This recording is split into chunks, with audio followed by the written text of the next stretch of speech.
Política social, construir un país con bienestar.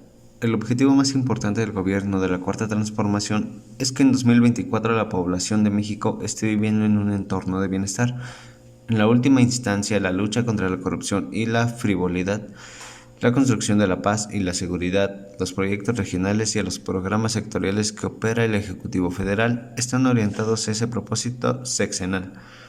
El estado de bienestar no es un concepto nuevo. Desde el siglo XIX los movimientos obreros se impulsaron en muchos países del mundo, reivindicaciones que más tarde habrían de quedar plasmadas en políticas sociales, tales como los servicios universales y gratuitos de educación y salud, las vacaciones pagadas, la jornada máxima de trabajo y los salarios mínimos. Con marcadas diferencias tanto en Europa como en Estados Unidos se edificaron estados de bienestar. En el caso de México, los artículos 3, 27 y 123 de la Constitución de 1917 sentaron las bases para un estado de bienestar con características propias en un país predominante agrario y de tradiciones indígenas comunitarias. Para edificar el bienestar de las mayorías se requería de una fuerte presencia del sector público en la economía, de energías políticas recaudatorias y de una intervención estatal que moderara las enormes desigualdades sociales en las que desemboca de manera inevitable una economía de mercado sin control alguno. Así pues, hasta hace unas décadas era normal y aceptado en los países capitalistas industrializados. El Estado detentará el monopolio de sectores estratégicos como las telecomunicaciones y los ferrocarriles, la operación de puertos y aeropuertos, los sistemas de pensiones y por supuesto los sistemas de educación y salud.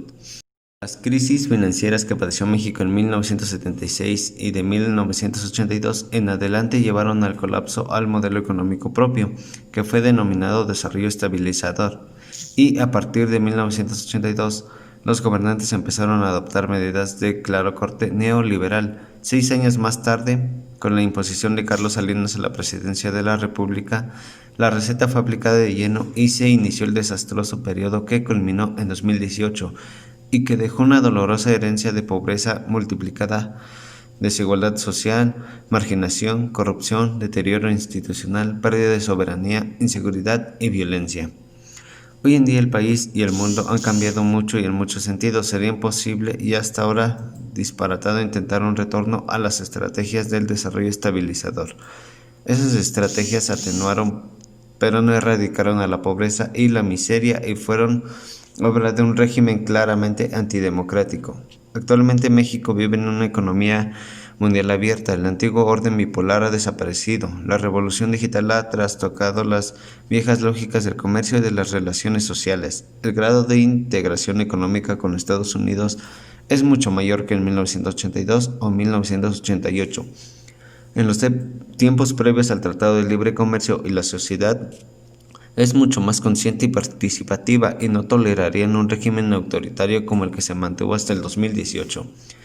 En estas circunstancias, el gobierno federal impulsará una nueva vía hacia el desarrollo para el bienestar, en una vía en la que la participación de la sociedad resulta indispensable y que puede definirse con este propósito. Construiremos la modernidad desde abajo, entre todos y sin excluir a nadie. En esta nueva etapa de la vida nacional, el Estado no será gestor de oportunidades, que es como se presentó de manera explícita la política social del régimen neoliberal. Será en cambio garante de derechos. La diferencia entre unas y otras es clara. Las oportunidades son circunstancias azarosas y temporales o concesiones discrecionales sujetas a término que se le presentan a un afortunado entre muchos y que pueden ser aprovechadas o no. Los derechos son inmanentes a la persona, irrenunciables, universales y de cumplimiento obligatorio. El derecho de la vida, a la integridad física y a la propiedad serán garantizados por medio de la ya descrita Estrategia Nacional de la Paz y Seguridad. El gobierno federal hará realidad el lema "Primero los pobres", que significa empezar el combate a la pobreza y a la marginación por los sectores más indefensos de la población.